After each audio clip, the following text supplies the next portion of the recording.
Nah, lihat ini lokasi pada tahun 2013 dan ini adalah lokasi saat ini. Gimana caranya? Simak terus videonya. Assalamualaikum, halo teman-teman semuanya, berjumpa kembali di channel Rom Tutorial. Selamat menunaikan dan menjalankan ibadah puasa ya.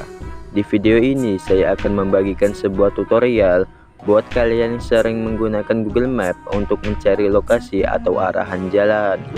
Tapi Google Map sekarang bisa kita manfaatkan buat melihat histori atau kondisi suatu lokasi dari beberapa tahun ke belakang.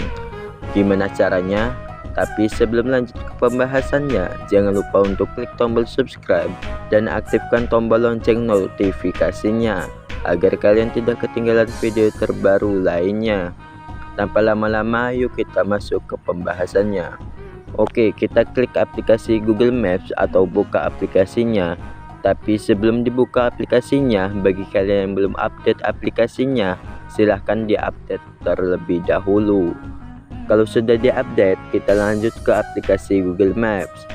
Di menu beranda sini, ada yang namanya ikon logo segi 4.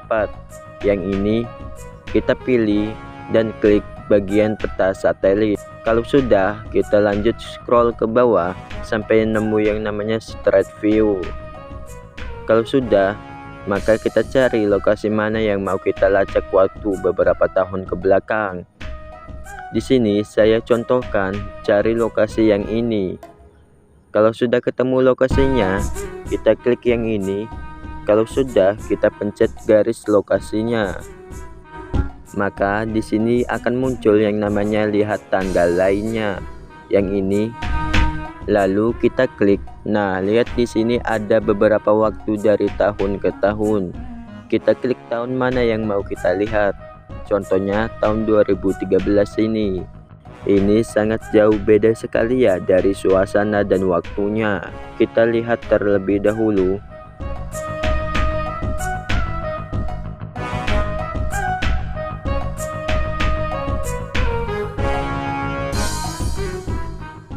Oke, segitu saja informasi yang saya sampaikan. Kalau kalian suka video ini, silahkan tekan tombol subscribe, like, dan loncengnya. Sampai jumpa di video selanjutnya. Wassalamualaikum warahmatullahi wabarakatuh.